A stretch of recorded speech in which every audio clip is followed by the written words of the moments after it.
Today I'm talking to Dr. Nicola Hoggard Creegan, who's the Project Development Officer for a new initiative in New Zealand called New Zealand Christians in Science. Hi, Nicola. Hi. And you are a theologian who has a scientific background. And can I just find out what got you interested in science and faith in the first place? Okay, well, it goes a long way back. I think my parents taught science or lectured in science, and so I came from a quite scientific background. They were also Roman Catholic. Mm-hmm. And so I read Teilhard de Chardin very early, and he absolutely inspired me. I think I'd sort of given up believing in God at that stage, but it didn't really matter because Teilhard de Chardin was so wonderful, and I thought his vision of the way in which evolutionary biology and faith went together was so glorious. So he's definitely what got me into this. But I mean, I didn't get into it straight away. I mean, I studied mathematics first of all, and then eventually theology. But theology is so hard that it takes a long time to just do it. Mm-hmm. So it wasn't until I'd finished my PhD and some years afterwards that I went back to trying to integrate the two together. But I've always been interested in problems that do impact on science and theology. Mm-hmm. So is that something you would talk about as a kid? Would you talk about science and faith issues around the tea table, or? No, not really. No, but my family was Catholic, but my larger family wasn't. So I was sort of living on a boundary there, between Protestantism and Catholicism. So I think I was used to trying to work on these boundaries, to work out what was going on, and to cross those sorts of boundaries. I think that's helped eventually. Right, interesting. So you're drawn into science and religion not so much by the controversies and things, but by the interest in the problems of thinking and working things out. Not necessarily. I mean, I think that my uncle was a professor of chemistry, and he was definitely an atheist. So I could see certainly that atheism and science went together, and so except for Teilhard de Chardin. So I mean, and it didn't necessarily go together in Catholicism, but the universities were pretty secular and skeptical places. So, no, I was well aware of the controversies and the difficulties of integrating the two disciplines. Yeah. So you're working at the interface between evolutionary theory and systematic theology. So what is it about that in that area that gets really excited? Is there anything in there that helps to build up your faith? Well, I think it's both fascinating and challenging. It does challenge the whole basis of systematic theology, because it challenges the whole idea of the fall or of original sin, of human responsibility for being how we are, all that sort of stuff. So it's pretty thorough in its ability to upend systematic theology. But I think that the answers that we can get eventually are much deeper and more satisfying when we do get there. Not that we ever get answers, but partial answers on the way. And I think that evolutionary biology, the more I look at it from different disciplines and things like that, the more extraordinary it is, and the more interconnected everything is. So I couldn't imagine trying to do faith without that kind of input, really, myself. I know it's very strange, but that's how it is for me. Well, it's not strange at all to me as a biologist, but can you, just to help us get a picture of how that works for you, is there any little example you could give maybe of how evolutionary biology might fill you with wonder or inspire your faith or connect with your faith in some way? I think one of the ways is the way, I mean, these are not sort of, I don't get blinding insights. I think it's just sort of gradual accumulations of things. And I think one of the interesting things is the way in which evolution occurs over a sort of substrate of physics and mathematics, and that the world, biology is not sort of happening independently of all of that, so that you get this extraordinary interweaving of the physics and mathematics with the theology of life. Mm-hmm. And then in the last few years, I've been part of this Human Uniqueness project at Notre Dame, and I think the way in which anthropologists now describe the human evolution of human species over a million years, and the way in which community was built and compassion became predominant, is all very extraordinary. And again, it can be both challenging and fascinating, but I think it's much more fascinating, and it adds such depth to our whole understanding of who the human being is. So yes, I think the conversation between the two disciplines is endlessly fascinating. I love to hear how people's academic discipline expands their picture of the world or their picture of God. So it's lovely to hear that from you. And so you're now involved working for the New Zealand CIS project. How did you get involved in that? Well, I had run something called TANSA, which is Theology in the Natural Sciences in Aotearoa, which is just in New Zealand, for about 10 years when I was teaching theology in a theological school. And so that's how I got involved with the little project around Jade. Mm-hmm. So what does your role at NZCIS involve? Well, my role seems to be to make New Zealand Christians in Science work, not only in Auckland, but in Wellington and Christchurch and Dunedin and possibly Waikato as well, and to get people, doing seminars and having discussions to make the institution viable in all of these different places.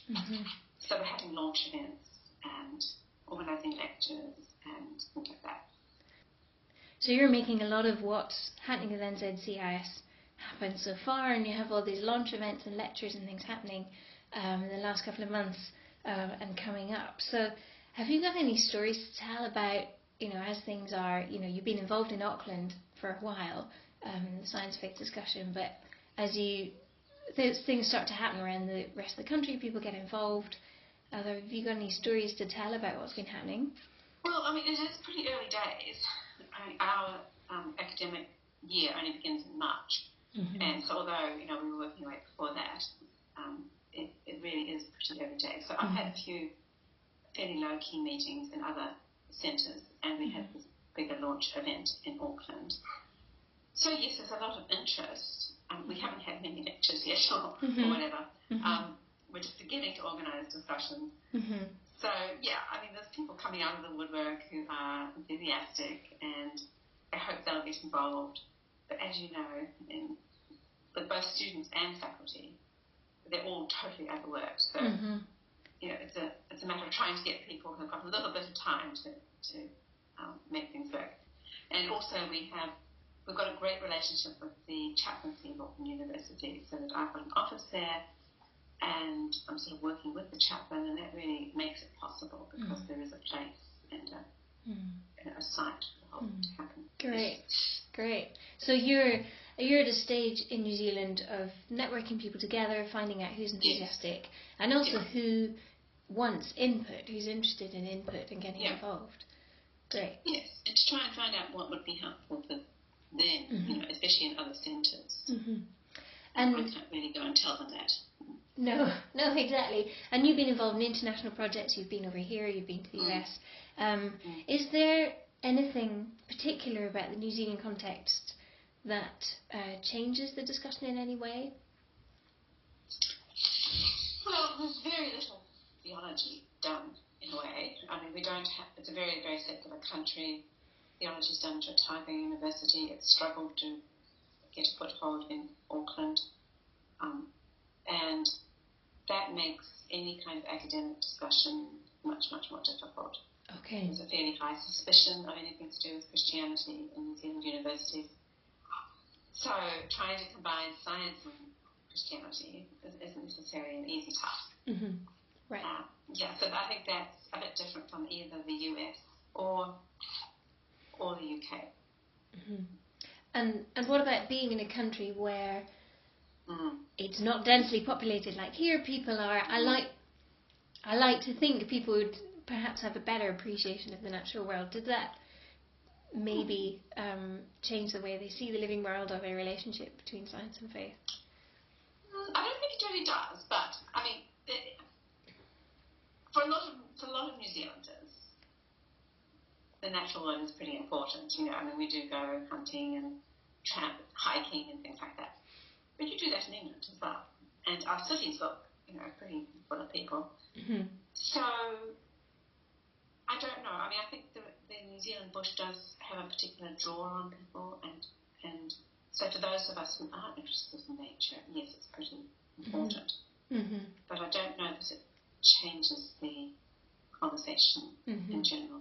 Mm-hmm. I mean, I'm also involved in ecological work, and I'm just editing a book on creation and hope. And so, yes, I mean, it's definitely something that people are interested in, but I don't think that the science and faith dialogue is made any easier through it. Mm-hmm. Okay, all right. Oh, that's interesting to know. Yeah, so you're in a place where there's not a massive amount of theology going on. There hasn't been a lot happening in the interface of science and faith publicly. So where are you hoping to take this conversation? If you could take yourself forward to 20 years of work in this area. You know, I think the future is always a problematic thing too. But I mean, I read one of your blogs the other day, and you talked about how, you know, the interesting conversations are in the grey areas. And so what I would hope is that we can persuade people that they don't have to decide between like 3 different options, and that there really are really interesting conversations to be had in these very subtle areas between science and faith. Mm-hmm. And that the dialogue is just as interesting really as coming to conclusions. But to help people to see that it's both interesting and subtle, I think is what I would hope. Right. And yeah, and complicated. And perhaps could you give an example of one of those interesting and subtle conversations? Maybe one that's not too complicated, but. Well, I think the nature of evolution itself is something that it's hard to get people to listen to the fact that it's not just what they thought it meant in the mid-20th century, that it's changing drastically, and that those changes are enormously helpful for theology and help us to interact with the evolutionary story. Mm-hmm. That's one of the things, I think. On the other hand, I mean, there's all this business about, well, you know, we really think that God is very intimately involved with matter and life, and that's got to affect the way in which we understand an evolutionary process. But the whole idea that God might be intimately involved is very threatening to some scientists. So there's enormous complexity there, I think. And people, I think, attach labels to themselves far too easily, and that doesn't make the whole conversation any easier. Does that make sense? Yeah. So if I'm a Christian, and why should I, if I'm not interested in the very high level discussions, why should I study evolutionary biology? What's it going to add to my experience of the world? Well, that's a good question, and I don't know. I mean, sometimes the answer is nothing, although implicitly Christian theology does talk about areas that the evolutionary story also covers. So it talks about origins, and it talks about sin, and it talks about, you know, suffering and all those sorts of things. And if you as a Christian have an answer that is incoherent in scientific terms, then it's certainly not a good mission. It's probably not good for you, because you might eventually work out that this doesn't make much sense. So even if you're not interested, I think that it's good for people to try and enter into this discussion. But I realise that for many people, the whole idea of thinking about prehistory or pre-humanity is just not a part of their ordinary everyday life. Yeah, so I would hope that more people would get interested in this, but I know I can't convince everybody. I want to convince the theologians, though. That is important, you know. Yeah. No, it sounds incredibly important, and of course I agree with you. So I'm excited about the potential for this project to have an impact on New Zealand. All the best with what you're doing. I know what it's like organising events and things and trying to get people on board, so I hope that goes really well. And thank you for talking to us today. Thank you, Ruth. It was good to talk to you.